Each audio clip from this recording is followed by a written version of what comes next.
Kita menunggu pelayan-pelayan Tuhan semua sudah duduk dengan baik dan saya akan menyampaikan pesan-pesan Tuhan untuk jemaat Tuhan.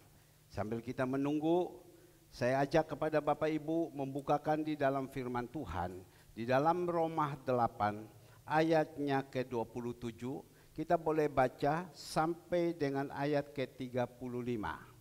Roma 8 ya, ayatnya yang ke-27. Kita boleh baca sampai dengan ayatnya yang ke-35. Oke? Siap semua? Amin. Siap? Haleluya. Saya percaya semua bawa Alkitab, tidak memakai HP, semua pakai Alkitab. Ya, itu lebih indah. Mari. Semua sudah siap ya? Saya akan membaca dan jemaat tolong diperhatikan. Dan sebentar Bapak Ibu akan mendapatkan bagian. Saya minta untuk dikeluarkan di atas, di-stopkan dulu. Karena sebentar saya akan minta kepada jemaat untuk baca. Jadi di belakang tidak tertulis ya. Oke, baik, tidak tertulis. Siap ya? Puji Tuhan. Ini bukan kereng, tidak. Tetapi ini mendidik. Ya, mendidik supaya jemaat senantiasa menghargai firman Tuhan dan jemaat bisa membuka, bisa merenungkan. Ya, ini mendidik. Puji Tuhan. Siap semua ya. Roma 8 ayat ke-27. Dan Allah yang menyelidiki hati nurani mengetahui maksud roh itu, yaitu bahwa ia sesuai dengan kehendak Allah berdoa untuk orang-orang kudus. Kita tahu sekarang bahwa Allah turut bekerja dalam segala sesuatu, mendatangkan kebaikan bagi mereka yang mengasihi Dia, yaitu bagi mereka yang terpanggil sesuai dengan rencana Allah. Saya minta Ibu Gembala.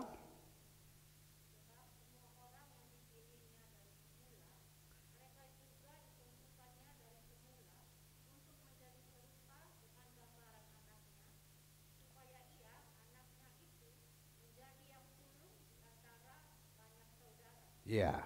Dan mereka yang ditentukannya dari semula, mereka itu juga dipanggilnya. Dan mereka yang dipanggilnya, mereka itu juga dibenarkannya. Dan mereka yang dibenarkannya, mereka itu juga dimuliakannya. Sama-sama jemaat 1, 2, 3 ayat 31. Sebab itu, apa yang akan, ayo sebentar kurang. Semua ayo ya 1, 2, 3 ayo. Sebab itu apa yang akan kita katakan tentang semua itu? Jika Allah di pihak kita, siapa yang akan melawan kita? Perhatikan baik-baik ayat 32 sama-sama. Ia yang tidak menyayangkan anaknya sendiri, tetapi yang menyerahkannya bagi kita semua. Bagaimanakah mungkin ia tidak mengaruniakan segala sesuatu kepada kita bersama-sama dengan Dia? Ayo sama-sama 33. Siapakah yang akan menggugat orang-orang pilihan Allah? Allah yang membenarkan mereka. Siapakah yang akan menghukum mereka? 34. Kristus Yesus yang telah mati, oke? Bahkan lebih lagi yang telah bangkit, yang juga duduk di sebelah kanan Allah, yang malah menjadi pembela bagi kita. 35 ayo yang keras sama-sama 1, 2, 3. Siapa yang akan memisahkan kita dari kasih Kristus? Penindasan, kesesakan, penganiayaan, atau kelaparan, atau ketelanjangan, atau bahaya, atau pedang. Nah Bapak Ibu yang dikasihi Tuhan, pagi hari ini kita disapa dengan satu kebenaran firman Tuhan. Ya, saya percaya Bapa ada di surga, kita ada di bumi. Bapak tahu apa yang menjadi kebutuhan-kebutuhan bagi anak-anaknya. Pada pagi hari ini anak-anak datang dengan segala macam pergumulan, persoalan, masalah. Seperti apa yang didoakan oleh Ibu Gembala. Bapa, Engkau melihat mereka datang dengan segala pergumulan, persoalan, masalah, beban-beban hidup. bagaimana menghadapi hari ke depan ini. Hari Minggu selesai pulang, ada masalah-masalah yang ada di depan. Bagaimana hari besok, hari Senin, ada begitu banyak masalah-masalah yang hadapi. Bapa di surga itu tahu. Dan saat ini dia berbicara kepada kita, supaya kita tahu bagaimana cara untuk kita menghadapi semuanya. Saya percaya apa yang dikatakan Tuhan. Berbahagialah orang yang membaca, mendengar, dan merenungkan. Serta apa? Melakukannya. Kalau Bapak Ibu yang dikasihi Tuhan datang, mohon maaf, hanya sekedar saja datang, tidak membaca, merenungkan, apalagi melakukan, mohon maaf, zero yang kita dapat. Nol yang kita dapat. Sehingga besok atau sebentar ketemu masalah langsung bingung, langsung teriak nangis. Bahkan mungkin langsung ambil satu keputusan, cari apartemen lantai 37, bagaimana dari lantai 37 saya buangkan diri di bawah. Pada beberapa waktu yang lalu, saya pergi ke TP. Saya lama tidak pernah keluar. Tapi pada waktu itu malam Imlekan saya pergi ke TP. Saya diajak pergi ke TP, oke. Waktu saya pergi ke TP, lantai yang paling di atas, saya melihat ke bawah. Iblis hanya ngomong kepada saya, kalau mau selesai turun ke bawah, lompat saja. Saya membayangkan kalau lompat itu gimana. Aduh, sampai di bawah kalau baik ada air dengan kedalaman 5 meter, kita langsung bisa silam. Tapi ini makan langsung dengan marmer yang ada, pecah kita. Aduh, saya bilang beginilah, orang kalau rohnya tidak bagus, firman tidak ada di dalam hidupnya, pada waktu dia menghadapi masalah-masalah ini, beginilah. Nah Bapak Ibu yang dikasihi Tuhan, mari apa yang Tuhan ajarkan kepada kita. Dibukakan tadi di dalam Injil Roma. Roma 8 ayat 27. Kita mulai baca dari 27 sampai dengan berapa? Ayat ke-35.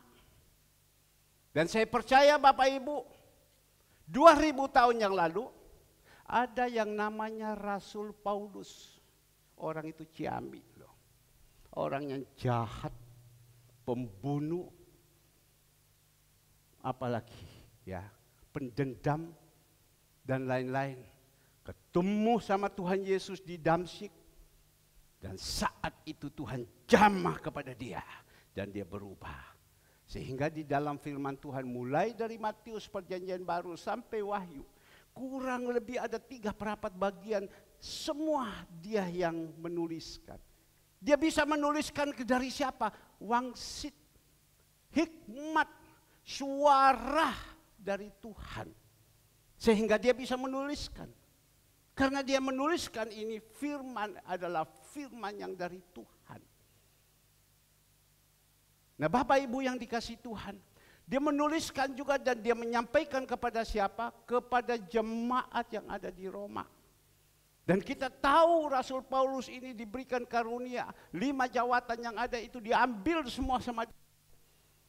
Dia tuliskan di sini. Kepada siapa? Kepada jemaat-jemaat di Roma. Saya bersyukur 20 sekian tahun yang lalu saya pernah diizinkan pergi ke Roma. 20 tahun lebih pergi ke Roma. Ya, dari Israel masuk ke Belanda, dari Israel masuk ke Yordan, Yordan langsung ke Belanda, Belanda langsung ke Roma. Dari Belanda ke Roma itu kami naik bis. Ya, naik bis. Dari Belanda ke Roma itu bisa naik bis. Dan bis itu enak, jalannya tol bagus.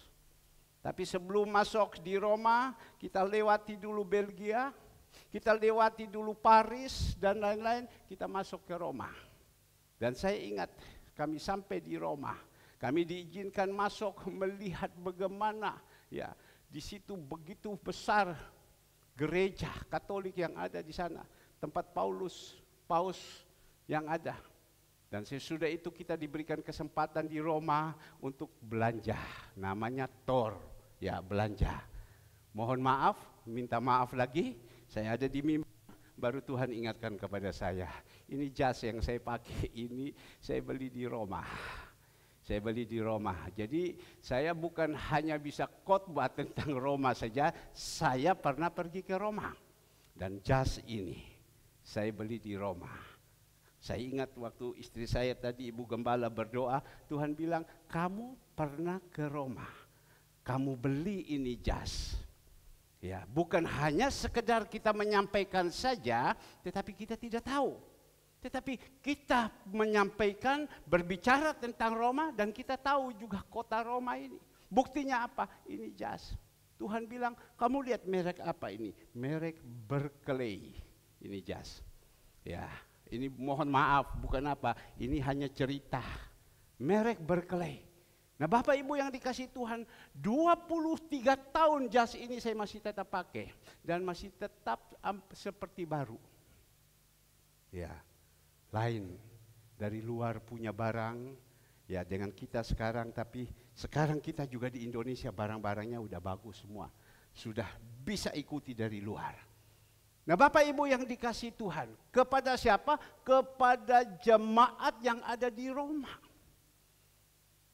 Supaya jemaat itu tahu, terbuka pikirannya.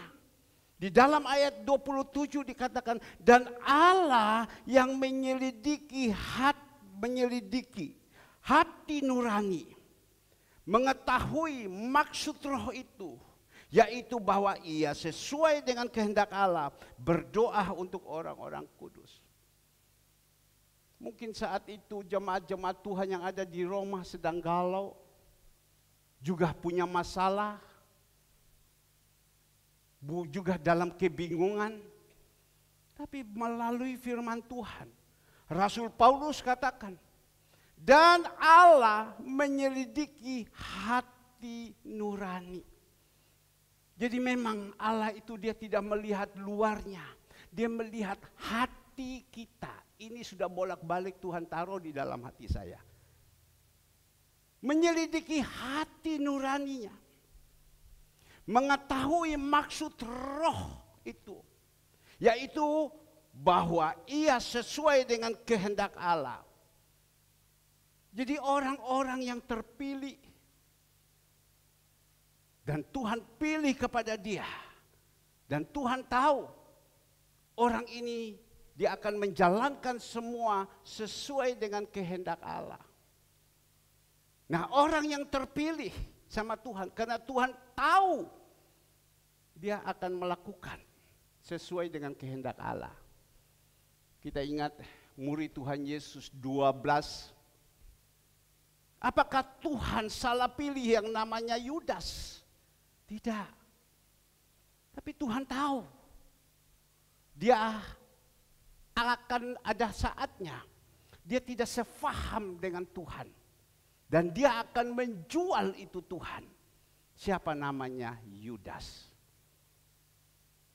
Tapi Tuhan tahu seperti murid-murid yang lain. Ada Petrus, Yohanes, Yakobus dan lain-lain. Mereka mungkin sepaham dengan Tuhan. Mau sekehendak dengan Tuhan. Jadi Tuhan katakan, dengan kehendak Allah, berdoa untuk orang-orang kudus. Lanjut ayat ke-28.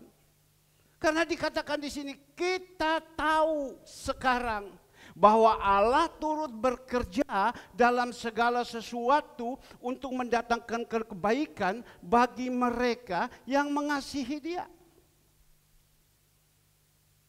Yang mengasihi Dia. Yang saya mau berbicara kepada Bapak Ibu, marilah hari-hari ini adalah hari-hari yang penuh dengan kesukaran, penuh dengan kesusahan. Rasul Paulus juga berbicara kepada Timotius, ketahuilah hari-hari yang terakhir ini ada begitu banyak kesukaran-kesukaran. Untuk supaya kita bisa menghadapi kesukaran-kesukaran ini, minta penyertaan Tuhan. Dan saya percaya kalau Tuhan menyertai kepada siapa? Orang yang mengasihi Dia. Ini kuncinya saja kunci. Kalau kita mengasihi dia, cocok dengan hatinya Tuhan. Lakukan dengan setia, dengan punya ketulusan, dengan kejujuran. Dan tidak ada perpecahan satu sama lain. Tidak ada perkelahian satu sama lain. Tuhan katakan yaitu bagi mereka yang terpanggil sesuai dengan rencana Allah. Orang-orang yang terpanggil dengan sesuai rencana Allah, merekalah yang bisa melakukan kehendak Bapa di surga. Maka itu dikatakan kita tahu sekarang bahwa Allah turut bekerja dalam segala sesuatu untuk mendatangkan kebaikan bagi mereka yang mengasihi Dia. Kalau kita mengasihi Dia, apapun persoalan, apapun masalah, pasti Tuhan berikan kepada kita jalan-jalan keluar. Pasti. Susah apapun, pergumulan apapun, masalah apapun, segala semua, bagi Tuhan itu tidak ada yang mustahil. Tuhan taruh di dalam hati saya, pada waktu saya berdoa, Tuhan taruh begini. Ada orang yang sesuai dengan kehendak Tuhan, Tuhan tinggal buka jalan bagi mereka. Tuhan tinggal memberkati bagi mereka. Dan mereka lakukan itu tidak dengan susah payah. Seperti yang dikhotbahkan minggu lalu. Abraham diberkati, Lot juga diberkati. Tetapi Lot itu mendapatkan atau Abraham mendapatkan dengan tidak susah payah. Tapi bukan bilang seperti itu saja. Mungkin ada orang berkata, Pak, kenapa? Ya, saya seperti ini kok saya diberkati. Ada orang, dia jauh daripada Tuhan. Dia tetap diberkati. Saya tetap diberkati. Tetapi Tuhan katakan, dia diberkati dengan kekuatan sendiri. Dia diberkati dengan kekuatan sendiri. Dia lakukan semua dengan segala macam cara. Tapi kalau Tuhan yang memberkati, itu enak. Pada waktu tidur, Mazmur 127 ayat 2. Pada waktu tidur, Tuhan bisa berkati orang ini. Berkati dengan damai, tenang, dan lain-lain. Jasmani dan rohani, pada waktu tidur. Tetapi kalau orang-orang yang mengandalkan kekuatannya dengan susah payah, sia-sialah kamu bangun pagi-pagi dan duduk sampai jauh malam dan makan roti yang diperoleh dengan susah payah, sebab ia memberikan kepada yang dicintainya pada waktu tidur. Jadi dengan susah payah banyak orang diberkati Tuhan. Wah, saya diberkati. Tetapi kita mesti melihat dulu, berkat dia ini dengan cara apa? Memang Tuhan katakan kalau kau tidak bekerja, jangan kau makan. Kita harus bekerja. Tetapi kalau kita ini yang disertai Tuhan, itu pekerjaan itu dibukakan terus, dibukakan terus, dibukakan terus, dibukakan terus. Tapi kalau ada orang dengan cara dia gimana cara sehingga pagi-pagi aduh pusing, aduh pusing, aduh pusing, aduh pusing, pusang pusing, pusang pusing. Bapak kok berbicara begini? Karena saya sudah mengalami hidup ini.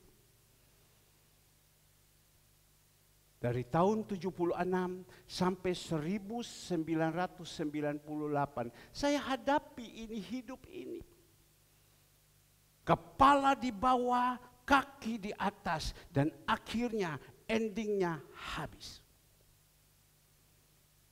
Tapi kalau kita benar-benar mau datang memberikan hidup ini kepada Tuhan, menyenangkan hati Dia, lain ini hidup.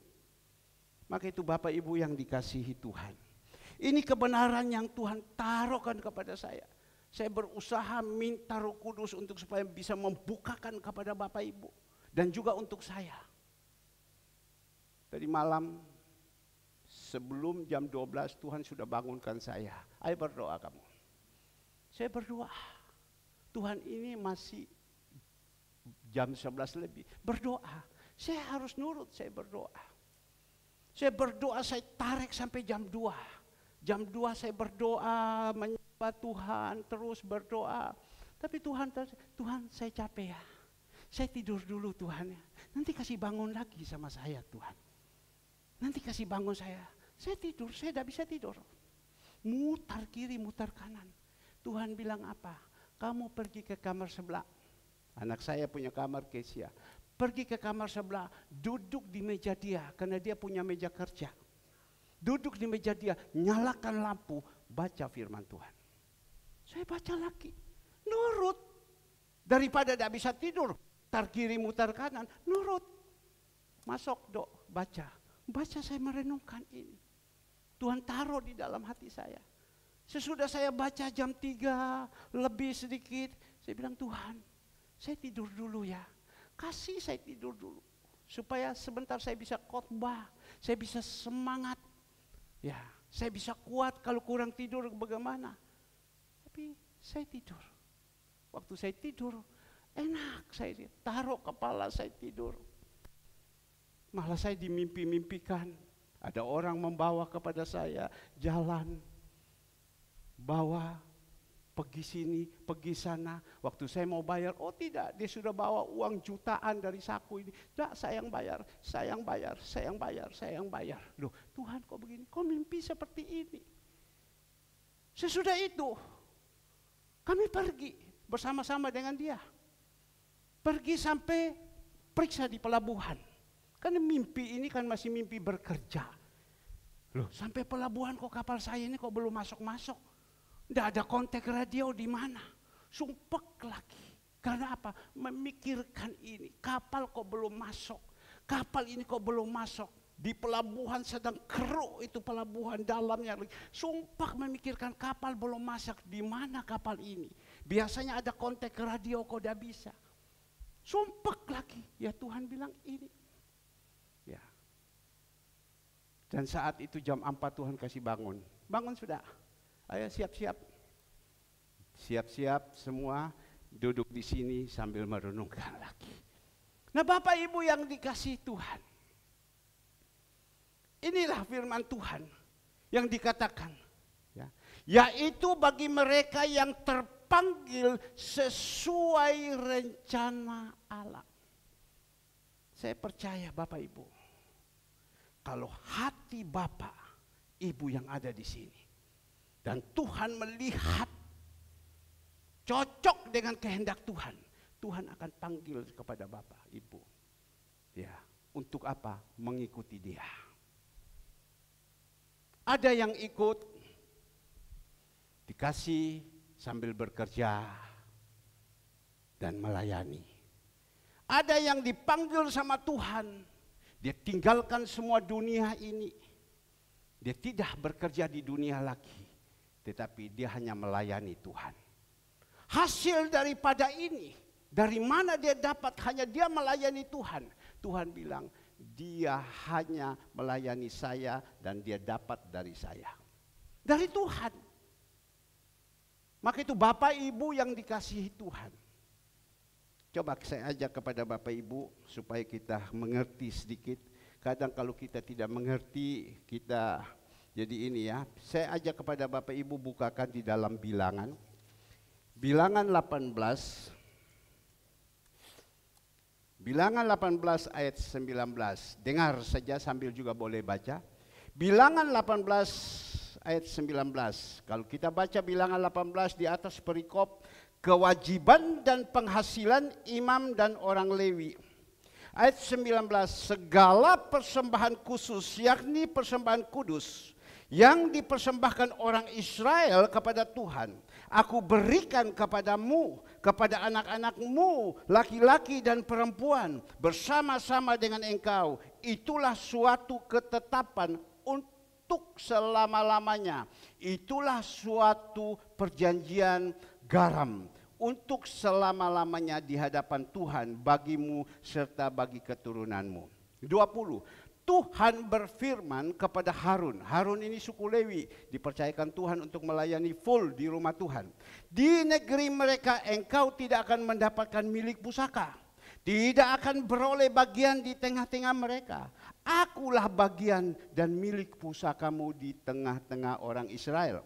Mengenai Bani Lewi, sesungguhnya aku berfirman kepada mereka, segala persembahan persepuluhan antara orang Israel sebagai milik pusakanya untuk membalas pekerjaan-pekerjaan yang dilakukan mereka di pekerjaan pada kemah pertemuan. Maka jangan lagi orang Israel mendekati kepada kemah pertemuan sehingga mereka mendatangkan dosa kepada dirinya lalu mati.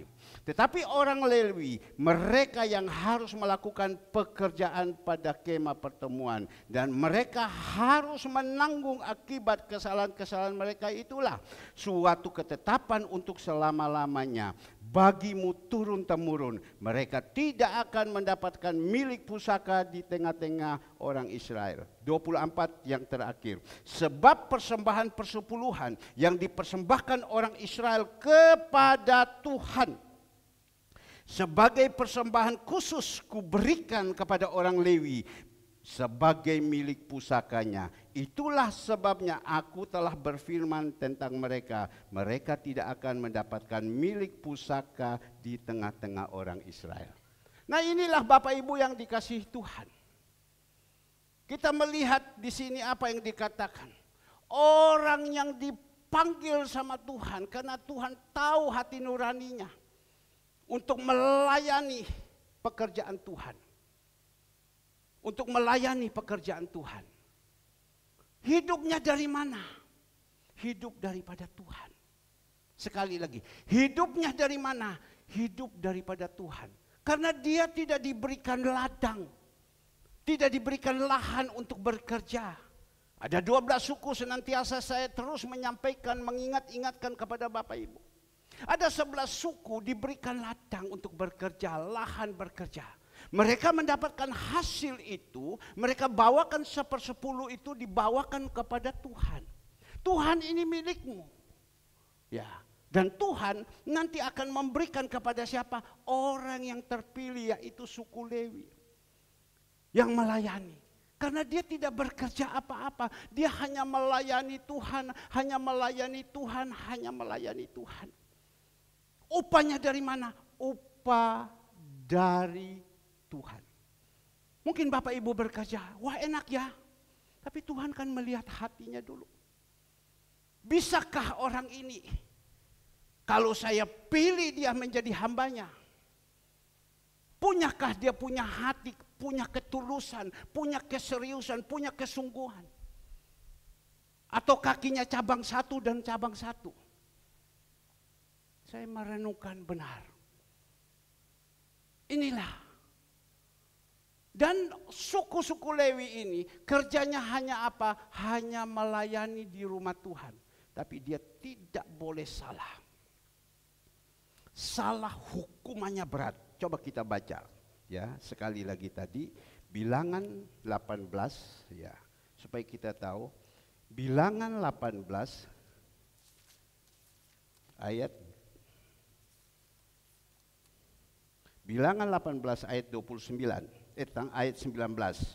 Ayat 19 ya, Bilangan 18 ayat 19. Segala persembahan khusus yang dipersembahkan kudus, yang dipersembahkan orang Israel kepada Tuhan, aku berikan kepadamu dan kepada anak-anakmu laki-laki dan perempuan bersama dengan engkau. Itulah suatu ketetapan untuk selama-lamanya. Itu suatu perjanjian garam untuk selama-lamanya. 20, Tuhan berfirman kepada Harun di negeri mereka, engkau tidak akan mendapat bagian milik pusaka dan tidak beroleh bagian dan lain-lain. Mengenai Bani Lewi, sesungguhnya aku berikan kepadamu segala persembahan persepuluhan orang Israel sebagai milik pusaka untuk membalas dan lain-lain. Maka jangan lagi orang-orang mendekat kepada tetapi orang Lewi merekalah yang harus, ayat 23. Tetapi orang Lewi merekalah yang harus melakukan pekerjaan pada kemah pertemuan di mereka.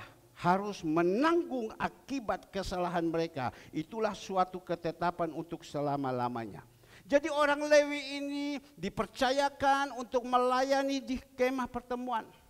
Tapi jangan sampai orang Lewi ini salah. Jangan sampai orang-orang yang dipilih sama Tuhan itu salah.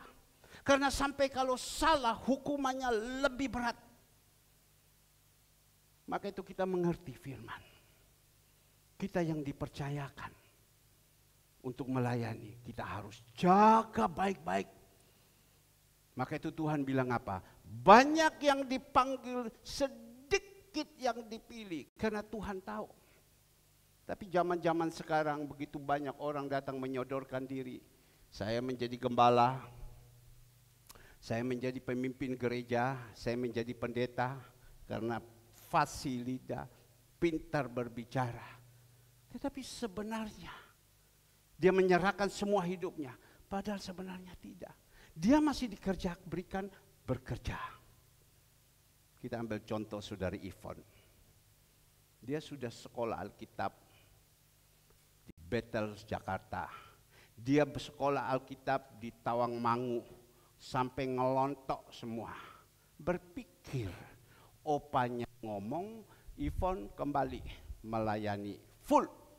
Ya, tetapi Bapak Ibu, dia disuruh full melayani, tapi tidak. Tuhan masih memakai saudara Ivon ini sebagai guru. Sambil engkau bekerja, sambil kau melayani. Sebagai guru. Dia coba. Saya persembahkan hidup saya full semua. Dah jadi. Tapi kalau kita memang yang sudah dipilih sebagai orang-orang Lewi ini, melayani full, itu Tuhan siapkan. Sehingga tadi dikatakan di dalam Roma 8 ayat 28, kita tahu sekarang bahwa Allah turut bekerja dalam segala sesuatu untuk apa? Mendatangkan kebaikan bagi mereka yang mengasihi Dia, yaitu bagi mereka yang terpanggil sesuai dengan rencana Allah. Ya, apakah kita ini terpanggil sesuai dengan rencana Allah? Dulu pada waktu saya jadi hamba Tuhan,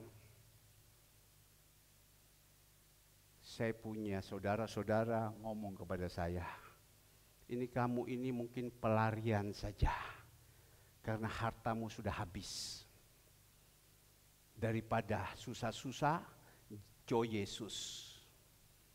Ya, saya berpikir betul apa tidak. Tapi kok saya merasakan panggilan ini begitu kuat. Saya coba jalan. Dan saya melihat di dalam perjalanan, dalam mengiringi Tuhan, Tuhan taruh di dalam hati saya untuk ingat dunia lagi udah dah mau. Sudah dah mau lagi untuk ingat ini dunia, dah mau lagi. Kau kerja ini, dah mau. Ayo kamu kerja, kita drop lagi dana, dah mau, sudah dah mau lagi. Karena apa? Sudah panggilan. Jadi kakinya itu sudah tidak satu kiri, satu kanan, sudah tidak. Dua-dua ini sudah ada di dalam ladang Tuhan. Kamu mau makan apa? Melayani Tuhan. Memang. Kamu mau makan apa? Cengli ini ngomong. Sehingga saya pada waktu itu saya sudah pernah saksikan kepada Bapak Ibu. Saya datang menangis sama Tuhan. Tuhan, saya mau makan apa? Kalau saya ikut Engkau. Tuhan taruh satu. Yesaya 41 ayat 10. Yesaya 41 ayatnya yang ke-10. Jangan takut sebab aku menyertai engkau. Jangan bimbang sebab aku ini Allahmu. Aku akan meneguhkan bahkan akan menolong engkau. Aku akan memegang engkau dengan tangan kananku yang membawa dalam kemenangan. Bla bla bla bla terus. Sudah dipilih sama Tuhan. Kalau Tuhan sudah pilih kepada kita untuk melayani kepada kita, dia pakai melayani kepadanya, dengan sendiri Tuhan sudah jaga. Tuhan sudah lindungi semuanya. Maka itu ada di dalam firman Tuhan. Kita melihat di sini. Ayat 29. Sebab semua orang yang dipilihnya, Roma 8:29. Sebab semua orang yang dipilihnya dari semula, mereka juga ditentukannya dari semula untuk menjadi serupa dengan gambaran anak-anaknya, supaya anak-anaknya itu menjadi yang sulung di antara banyak saudara. Jadi memang orang yang sudah dipilih supaya serupa dengan gambaran Allah. Dan dia yang dipilih, dia menjadi orang yang sulung. Kita ingat, anak daripada Yakub, siapa namanya? Yusuf. Dipilih oleh Allah. Dan dia menjadi sulung untuk saudara-saudaranya semua. Kita tahu kan? Dari Raja Daud, ada 8 anak daripada Isai. Daud yang paling terkecil dipilih, ya, dan di situ kita melihat dia menjadi yang sulung untuk saudara-saudaranya. Saudara-saudaranya ada di bawah. Anak saya ngomong, "Papa, dari saudara papa semua, ya, papa yang paling kecil, papa yang dipilih menjadi apa? Menjadi sulung untuk saudara-saudara papa. Dari orang-orang sekelilingi papa, Tuhan percayakan papa menjadi orang yang sulung untuk membimbing mereka." Nah ini, pada satu saat saya ketemu dengan teman saya. Pada waktu saya ketemu dengan teman saya, tolong fotonya. Ya, saya ketemu dengan teman saya dan dia ajak kepada saya, "Pak Herman, mari saya minta tolong Pak Herman mungkin bisa mendoakan." Nah ini orangnya, tolong dikeluarkan. Ya ini untuk berupa. Karena Tuhan katakan di dalam ayatnya yang ke-30. Dan mereka, siapa yang dan mereka adalah orang-orang yang dipilih sama Tuhan. Yang ditentukannya dari semula. Tuhan sudah tentukan kita dari semula. Ya, seperti Yeremia, dari perut ibunya sudah ditentukan sama Tuhan. Ditentukan dari semula. Mereka itu juga dipanggilnya, dan mereka yang dipanggilnya, mereka itu juga dibenarkannya dengan kebenaran firman Tuhan. Dan mereka yang dibenarkannya, mereka itu juga dimuliakan. Jadi orang-orang yang sudah dipilih sama Tuhan, Tuhan akan membenarkan kita dengan kebenaran firman. Kalau kita sudah dibenarkan dengan kebenaran firman Tuhan, maka Tuhan juga akan muliakan kita. Tuhan akan mengangkat dalam kehidupan kita.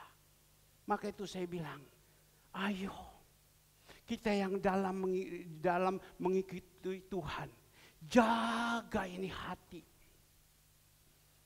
Jaga ini hati. Jangan sampai ada tercelah di dalam hati ini. Jangan ada bekas di dalam hati ini. Jaga hati ini supaya Tuhan memilih kepada kita. Karena Tuhan bilang banyak yang dipanggil, tapi sedikit yang dipilih. Kenapa orang-orang ini sedikit yang dipilih? Karena Tuhan tahu hatinya. Kalau orang ini diangkat sama Tuhan, bisa bahaya. Sedikit yang dipilih. Maka itu mari, kalau kita mau dipilih sama Tuhan, kita sungguh-sungguh hidup di dalam kebenaran. Kita jaga hati ini. Kita akan melihat kemuliaan demi kemuliaan itu ada dalam hidup ini. Tadi saya berbicara kepada saudari Tiffany. Saya berbicara, saya hanya ngomong kepada dia, jaga hatimu. Jaga hatimu, saya bilang. Karena Tuhan hanya melihat apa? Hati. Jaga hati ini, jangan ada bercacat celah. Jaga hati ini. Kalau kita sudah jaga hati ini, dan Tuhan sudah memagari kita, kita tidak perlu susah. Kita tidak perlu susah. Kita hanya teriak saja kepada Tuhan. Matius 7 ayat 7, minta, berikan. Minta, berikan. Minta, berikan. Bapak Ibu, sekarang Tuhan lagi memakai kepada saya atau dipercayakan untuk satu pekerjaan yang lebih besar. Yaitu apa? Makankan yatim dan jompo. Sekarang Tuhan bawakan lagi orang yang di pinggir jalan, di sampah-sampah itu, makankan. Tapi kalau mau dikasih makan ini, kita bayar pakai apa? Beli beras pakai uang, beli lauknya pakai uang, semua. Kita boleh ngomong makankan, makankan. 1 kali oke, 2 kali oke.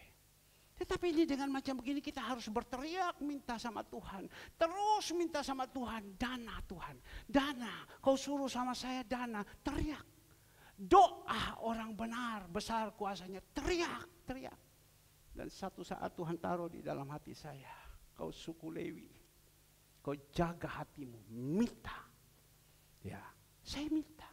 Saya minta sama Tuhan setiap hari. Karena memang setiap hari harus dimakankan orang-orang ini. Selain hari Sabtu dan Minggu. Setiap hari. Kalau tidak gimana? Mau kasih makan apa? Setiap hari. Saya harus berlutut tanya istri saya. Minta. Tapi tidak nangis. Tuhan minta. Gitu saja, tidak usah repot. Setiap hari. Ya. Kadang dari pagi Tuhan sudah buka jalan. Tiba-tiba pleng. Loh, pagi-pagi sudah ada. Oh Tuhan, terima kasih. Kadang sampai siang, kok tidak ada Tuhan. Tuhan, kok sampai siang, kok tidak ada Tuhan. Pertengahan siang dan sore, tengah-tengah ada. Oh Tuhan, terima kasih. Kadang sampai sore tidak ada. Tuhan, kok tidak ada sore. Tapi tiba-tiba teng, ada. Kadang sampai malam. Loh, Tuhan malam ini kok belum ada. Tapi tiba-tiba teng itu ada. Teriak. Kalau tidak gimana? Mau makankan apa? Coba kita pikirkan. Mau biaya dari mana? Tapi Tuhan kita itu hidup. Tuhan itu hidup. Kadang tidak ada. Tuhan dari mana? Pernah satu kali, berapa hari yang lalu. Ini saksi. Tuhan bilang kepada saya, kau keluar sebentar. Itu uang ada saya kirim 5 juta. Itu 5 juta itu kau kirimkan kepada orang ini. Kau kirimkan kepada orang ini. Ini saksi. Ya, memberikan kekuatan kepada Bapak Ibu. 5 juta. Tetapi Tuhan suruh kirimkan kasih orang ini. Saya bilang Tuhan suruh kirimkan ini 5 juta sama kamu. Oke, aduh Pak, ya. Sudah selesai. Ya sudah ada apa-apa. Sore, tiba-tiba ada muncul yang tidak pernah dipikir, dengar, ada dalam hati. Datang 5 juta juga kembali. Berikan dulu kemuliaan untuk Tuhan Yesus. Datang lagi 5 juta. Loh Tuhan, saya bukan lihat manusia. Datang lagi 5 juta. Loh Tuhan, tadi pagi kau suruh sama saya kirim kasih ini. Coba Tuhan, coba. Oke, saya lakukan. Sore Tuhan kirimkan 5 juta lagi. Jadi dibikin apa? Pak Po. Tapi Bapak Ibu, saya Zoom. Tuhan bilang buka HP-mu. Dan saya buka HP, datang lagi sekian juta. Malam-malam juga Tuhan kirim. Nah Bapak Ibu yang dikasihi Tuhan, yang saya mau berbicara kepada Bapak Ibu. Kalau kita ini jadi orang yang sudah menjaga hati, bisa hidup dalam kebenaran, kita kan hanya kuncinya satu. Seruh kepada Dia, berseruh kepada Dia, Tuhan akan buka jalan. Coba kalau seumpama kita tidak benar, ada yang mau kirim uang, sekarang hidup begini susah. Coba, ada yang mau kirim uang, hidup begini susah. Kemarin Sabtu Seseorang pada waktu selesai saya renang, Pak Herman, gimana? Hari Senin sudah siap untuk tempur lagi di panti dan lain-lain. Masa saya bilang, oh belum, kan tidak. Kita kan harus jaga. Ya saya bilang, biar saja Tuhan yang atur. Ini pekerjaan Tuhan. Tapi sudah ada enggak? Saya hanya jawab kepada dia, Chung Yu Itian, ada waktunya. Bapak, Ibu tahu pada waktu Elia di Sungai Kerit, dia kan lapar. Elia itu seorang hamba Tuhan, dia lapar di Sungai Kerit. Tuhan kirimkan siapa untuk membawa roti? Burung gagah. Nanti ada burung gagah datang, saya bilang. Itu kemarin. Nanti ada burung gagah datang. Amin, dibilang. Amin. Ya sudah, selesai. Jam 9 ada datang. M-Transfer. Untuk pekerjaan Tuhan, untuk panti asuhan. Ada. Mungkin orang ini dia mau tidur, mungkin dia gelisah. Tuhan bilang lakukan ini, lakukan ini, lakukan ini. Tapi kita bisa lakukan semua ini. Ya, karena apa? Karena Tuhan. Maka itu Bapak Ibu yang dikasihi Tuhan. Pagi hari ini saya berdoa kepada Bapak Ibu. Setiap kali di dalam gereja, di dalam Zoom, Tuhan tolong Engkau melihat anak-anakmu yang saat ini sedang begini, sedang begini, sedang begini, sedang begini, pergumulannya berat.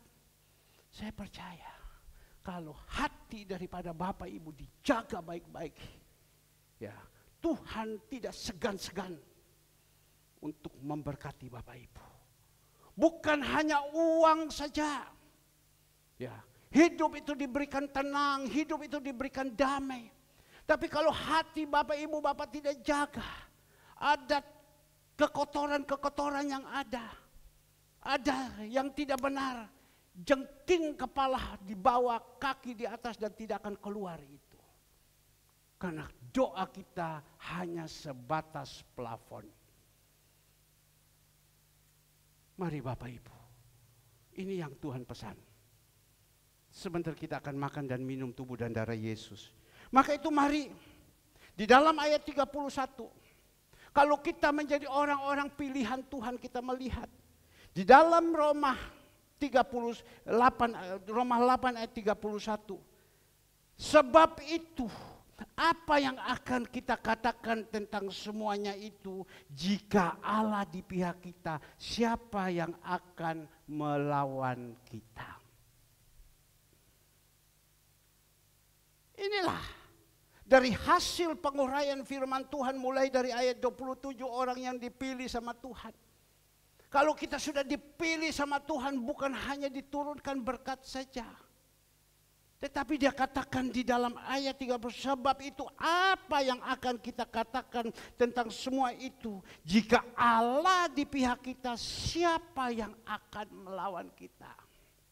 Jika Allah di pihak kita, Allah bisa di pihak kita bila mana kita itu mengasihi Dia, kita cinta Dia, kita sayang Dia. Pasti Dia bela. Tidak usah ngomong tentang Allah terlalu jauh. Kita orang tua. Kalau orang tua, anak-anak di pihak kita, anak-anak uhau sama orang tua. Ya, apa yang diminta sama orang tua, sama anak, itu pasti sudah disiapkan. Dan orang tua akan jaga kepada kita. Ada seorang bapak, seorang ibu, dia mengatakan, saya sudah jaga saya punya anak, atau saya sudah piara saya punya anak dari kecil. Dan saya sudah sekolahkan sama dia sampai besar. Saya tidak mau anak saya jatuh kepada tangan yang tidak benar. Jatuh kepada laki-laki yang tidak benar. Saya tidak mau. Karena dia tahu, ini anak yang betul-betul sudah dijaga. Disekolahkan, dibimbing sampai besar. Saya tidak mau jatuh. Sama juga seperti kita. Kalau kita ada di pihak Tuhan, kita ini umat pilihan Tuhan. Ada orang yang menggugat kita. yang mau menghancurkan kita, siapa yang bisa melawan? Yaitu Tuhan sendiri yang menjadi pembela bagi kita. Tuhan sendiri yang menjadi pembela. Saya sebagai gembala, Bapak Ibu sebagai jemaat, tentu saya sebagai gembala dipilih Tuhan. Itu pasti. Kalau tanda orang yang dipilih Tuhan, di dalam Yohanes 10, 11, 12, 13, nyawa pun dia berikan. Itu tanda. Nyawa pun dia berikan. Tapi kalau bukan dipilih Tuhan, dia menjadi gembala upahan, dia lepas itu anak-anak. Dia hanya mau makan daripada jemaat toh. Tetapi kalau jemaat ada apa-apa, domba ada apa-apa, dia lari. Karena apa? Dia gembala upahan. Kalau gembala yang benar, nyawa pun dia berikan seperti Tuhan Yesus. Nyawa pun dia berikan. Yang kaya siap menjadi miskin. Dan kita yang miskin siap jadi kaya. Nah, kita melihat di sini. Kalau kita benar-benar jadi seorang gembala benar, ya, dia akan pertaruhkan untuk anak-anaknya. Itu tanda. Ya. Kalau tidak benar, dia biarkan. Jadi Bapak Ibu jangan kaget kalau senantiasa saya ada di mimbar. Mungkin saya menyampaikan tidak sefasik dengan anak-anak Tuhan yang pelayan-pelayan Tuhan yang sekolah, mereka bisa membuat dengan cara yang bagaimana kata-kata. Kalau saya ini kan bukan orang sekolah. Saya hanya otodidak, dipanggil bukan otodidak, dipilih Tuhan, kau jadi gembala. Tapi yang paling penting itu urapan. Yang paling penting itu kuasa. Yang paling penting kita melakukan, kita menyampaikan dan kita lakukan. Itu yang paling penting. Ya, itu yang paling penting. Ada orang dia menyampaikan bahasanya jatuh bangun kiri, jatuh bangun ngomong apa. Tapi ada kuasa. Ada kuasa, ada otoritas. Lain dengan anak-anak kita. Kalau saya ada orang bilang amazing, amazing, amazing. Saya bilang apa itu amazing? Tidak tahu saya. Bapak Ibu tahu, tolong jangan cerita ya. Saya tidak tahu saya sekolah ini, SMA ini punya ijazah apa tidak, saya tidak tahu. Karena apa? Kelas 2 SMA atau kelas 1 SMA saya sudah bekerja. Saya sudah terjun terus di pelabuhan. Saya sudah kerja yang lain-lain semua saya sudah kerja. Jadi untuk sekolah itu sudah tidak ada lagi. Rencana saya dulu tamat SMA saya mau ke Taiwan. Itu rencana. Orang tua minta kau pergi ke luar negeri sekolah di Taiwan. Mungkin kalau saya sekolah di Taiwan, sekarang saya sudah lain. Kalau saya jadi hamba Tuhan, semua yang saya berbicara seperti Lisian, Jiang Huai, Jiang Huai, Jiang Huai. Ya. Tapi tidak. Saya terus bekerja sampai tua rambut putih ini. Cuma ada punya pengalaman-pengalaman. Saya tidak bisa sama dengan lain. Maka itu Bapak Ibu, mari kita renungkan. Kalau orang yang dipilih Tuhan, Tuhan katakan sebab itu apa yang kita katakan tentang semuanya itu, jika Allah di pihak kita, siapa yang akan melawan kita? Ya, berusaha agar supaya Allah itu ada di pihak kita. Berusaha. Tapi kalau kita tidak mau, kita tidak mau melakukan kebenaran firman, kesetiaan tidak ada, ketulusan tidak ada, dan kita datang dengan satu motivasi, tidak mungkin Allah di pihak kita. Bahkan Allah di luar daripada kita. Jadi kita jangan salahkan sama Tuhan. Tapi kalau kita ada di pihak Tuhan, kita umat pilihan Tuhan, kita ada orang yang sungguh-sungguh setia, Tuhan bela. Kita ingat Raja Daud, 8 anaknya Isai. Tuhan bilang itu Daud pilih. Daud diurapi. Tuhan katakan Samuel panggil dia. Kalau dia tidak datang, aku tidak akan makan bersama-sama dengan dia. Panggil ke sini, aku mau urapi dia. Itu penting dulu. Mau urapi dia. diurapi semua, diberikan kuasa. Tapi kita melihat waktu dia diurapi sama Tuhan, Saul mau lawan dengan Goliat. Goliat menceritakan masalah yang begitu besar. Mau lawan dengan Goliat, Saul kalah. Saudara-saudaranya yang ada semua 7 itu mau lawan dengan Goliat, tidak bisa. Tetapi di situ kita melihat orang yang diurapi Tuhan. Dia berhadapan dengan Goliat. Dia ambil tongkat, dia ambil katapel. Sampai dia menghadapi dengan Goliat. Goliat mengatakan, kau pikir saya ini anjing kah? Kau pikir saya ini anjing kah? Sehingga kau datang sama saya dengan tongkat. Datang Goliat dengan badannya tinggi 3 meter lebih. Badan besar dengan ketopong yang begitu luar biasa kuatnya. Apa yang terjadi? Dia mau datang, dia berpikir dia mau tekan dengan Daud yang kecil ini. Tapi Daud mengatakan, aku lawan engkau dengan apa? Dalam nama Tuhan Yesus. Karena apa? Ada urapan Tuhan. Dalam nama Tuhan Yesus, dia ambil itu hikmat, kena mata daripada Goliat. Goliat geblak jatuh. Sama juga kita. Kadang kita punya masalah itu seperti Goliat. Tapi kalau kita dipenuhi dengan kuasa Tuhan, diurapi, saya percaya itu akan melawan dari segalanya. Saya ditelepon, Pak, minta tolong Pak. Hari ini, bukan hari ini, minggu depan, hari Jumat, mau bikin ucapan syukur di dalam perkantoran kami. Saya berdoa, tiba-tiba spontanitas yang Tuhan taruh kepada saya. Ingat, kasih tahu, tidak usah makan minum. Kamu datang saja dengan istrimu cukup.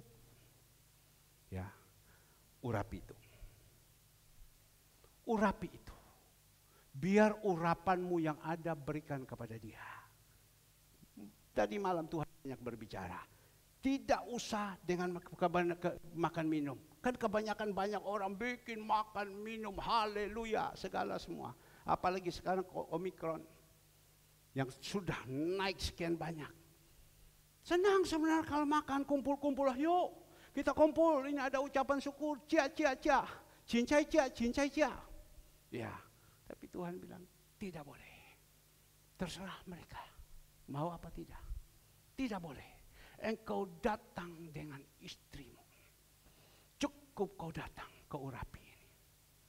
Kau urapi ini. Untuk mereka mau makan, minum itu terserah mereka. Yang penting sekarang kau datang. Karena firman Tuhan mengatakan di mana engkau injak, di situ jadi berkat. 12 rasul Tuhan perintahkan, pergi. Sampaikan firman. Kalau kau masuk rumah itu, mereka terima kamu dengan baik. Itu berkat akan turun. Tapi kalau kau masuk rumah itu, mereka tolak kepada kamu. Kau kebas kaki, kau tinggalkan. Itu berkat akan kembali. Betapa besar 12 murid itu yang dipilih oleh Tuhan. Jadi saya katakan, sudah, oke, saya datang. Tapi siapkan tempat semua, saya datang mengurapi. Cukup selesai itu saya pulang. Tidak usah macam-macam. Kemarin juga yang orang ini, Pak siap makan Pak, gini-gini kan kebiasaan. Dia punya rumah di Mitra, rumah sakit Mitra Keluarga. Yang depan yang sudah selesai 480 meter persegi. Di belakang 380 meter persegi. Sambung. Ya. Yang sudah selesai, bagaimana Pak? Kita doakan. Kita bikin tumpeng, kita bikin makan-makan, terserah Bapak atur. Kan sebenarnya kan saya tinggal perintahkan saja. Oke, makan-makan siap.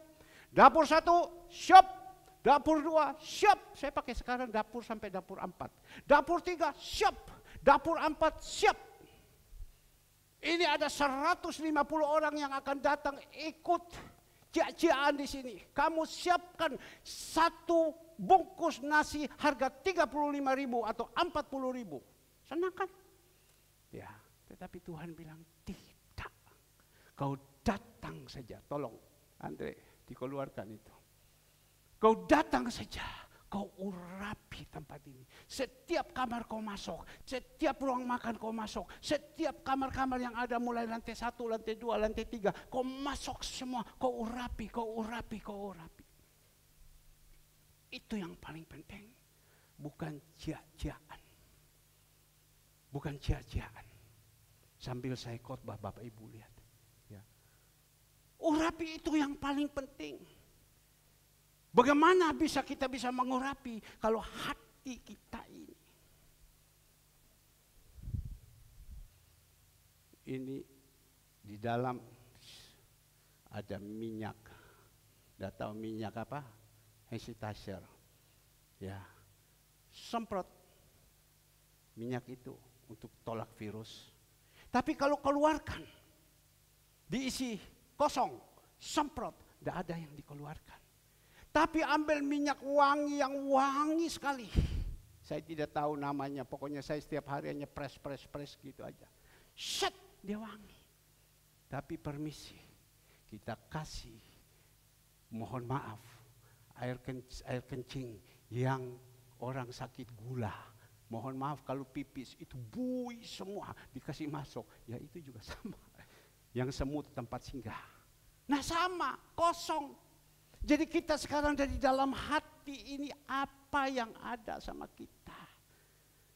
Kalau di dalam ini ada minyak wangi, apa pokoknya yang ini wangi. Tapi kalau ada permisi, kencing, apalagi orang itu sakit gula. Wah, manis semua, baunya pesing sekali. Dia bau pesing. Tapi kalau kosong tidak ada apa-apa di dalam. Tusuk begini juga, dah keluar apa-apa. Maka itu Bapak Ibu yang dikasih Tuhan. Dia katakan di sini. Ayatnya 33. Dikatakan di sini Bapak Ibu. Ya. Oke, 32. Ia yang tidak menyayangkan anaknya sendiri, tetapi yang menyerahkannya bagi kita semua. Bagaimanakah mungkin ia tidak mengaruniakan segala sesuatu kepada kita bersama-sama dengan dia? Tapi dikatakan di sini sekali lagi, ia yang tidak menyayangkan anaknya, ya, yang menolong kepada kita. Siapa? Yaitu Tuhan kita Yesus Kristus. Bapa itu dia korbankan anaknya yang tunggal datang ke dunia. Dia yang membela kepada kita. Ingat, kepada orang yang berkenan kepada Tuhan. Dia yang membela kepada kita. Dan juga di dalam ayat 33, siapakah yang akan menggugat orang pilihan Allah? Yang membenarkan mereka? Siapakah yang menghukum mereka? Ya. Siapa yang bisa menggugat orang-orang pilihan Allah? Siapa yang mau menghukum orang-orang pilihan Allah? Tidak ada. Bahkan dia katakan di dalam ayat 34, ya. Kristus Yesus yang telah mati dan bangkit dan juga duduk di sebelah kanan Allah malah menjadi pembela bagi kita. Kristus Yesus, Tuhan kita Yesus Kristus selama 33 tahun setengah dia ada di dalam dunia dalam melayani. Akhirnya ending dia ada di kayu salib. Dan dia dipaku kedua tangannya, kedua kakinya dipaku, lambungnya ditusuk, darahnya yang begitu banyak mengalir oleh kuasa bilurnya. Segala penyakitmu disembuhkan yang sebentar kita akan makan dan minum. Dan hari ketiga dia bangkit. Dia adalah pembela bagi kita. Dia yang pembela bagi kita. Selama 23 tahun saya melayani Tuhan. Sekali lagi, selama 23 tahun saya melayani Tuhan. Saya banyak melihat mujizat-mujizat Tuhan. Pembelaan-pembelaan Tuhan yang Tuhan buat. Orang-orang yang melawan, orang-orang yang memberontak, disingkirkan semua sama Tuhan. Seperti Mazmur 89 ayat 21. Seperti Mazmur 89 ayat 21. Daud itu dipilih sama Tuhan. Tapi kita melihat Mazmur 89 ayat 21. Tolong agak cepat. Mazmur 89 ayat 21. Aku telah mendapatkan Daud hambaku. Aku telah mengurapinya dengan minyakku yang kudus. Daud itu ditemukan Tuhan dan Tuhan telah mengurapi dia dengan minyak yang kudus. Ya, maka itu jangan mengusik orang yang diurapi Tuhan. Urusannya panjang. Sekali lagi, jangan mengusik orang yang diurapi Tuhan. Urusannya panjang. 21 kita melihat orang yang diurapi Tuhan. Maka Tuhan katakan, tanganku, ku itu huruf besar, tetap dengan dia. Bahkan lenganku, ku huruf besar Tuhan, meneguhkan dia. Dia itu Daud huruf kecil. Lanjut, 22. Musuh tidak akan menyergapnya dan orang-orang curang tidak akan meninggalkan. Musuh. Raja Daud pada waktu itu musuhnya banyak sekali sehingga dia katakan seperti rambut di atas kepala musuhnya. Siapa yang musuh yang paling berat bagi dia? Yaitu anak-anaknya yang musuh sama dia. Siapa? Absalom. Musuh yang paling berat. Yang mau kudeta, mau mengambil kedudukan daripada bapaknya. Dan kita melihat musuh. Ya, musuh tidak akan menyergapnya. Dan orang curang tidak akan menindasnya. Lanjut. Aku akan menghancurkan lawannya dari hadapannya. Dan orang-orang yang membencinya akan kubunuh. Bapak Toga Sirait, Zoom kemarin menceritakan juga tentang ini. Ya. Maka itu Bapak Ibu. Raja Daud ini yang sudah dipilih sama Tuhan. Begitu banyak orang-orang yang musuh sama dia. Banyak orang yang jahat sama dia. Banyak orang yang membenci kepada dia. Banyak orang yang mau merampas kedudukan daripadanya. Dan kita lihat siapa anaknya, Absalom. Dia sedang naik kuda atau mungkin naik apa, kuat gaya, ya mau pergi perang dan lain-lain. Apa yang Tuhan izinkan? Karena rambutnya panjang, Tuhan izinkan rambutnya terlilit di atas pohon dan dia jatuh, mati. Maka itu Bapak Ibu, mari. Tadi saya katakan 20 sekian tahun saya melayani Tuhan. Saya melihat ada begitu banyak orang-orang yang membenci saya, yang tidak suka sama saya. Kalau saya berdosa, urusan saya sama Tuhan lebih gawat lagi. Tadi dikatakan, kau akan bertanggung jawab. Tapi kalau saya dalam kebenaran, itu urusan dia sama Tuhan. 23 tahun, saya melihat bagaimana orang-orang itu. Mereka, apalagi waktu saya, sebelum saya ada di Perak dulu. Begitu banyak orang yang berusaha menghancurkan saya. Mereka demo sama saya dan lain-lain. Saya hanya diam. Saya diam. Dan sampai sekarang saya tidak pernah lihat mereka ada lagi. Saya sudah tidak pernah ada karena firman sudah ada. Coba kita baca dulu sampai ayat 26. Ya, sampai 26 dulu. Sekarang 24 tolong. Ya. Guys, sorry 23 dulu. Ya 23, mohon maaf 23.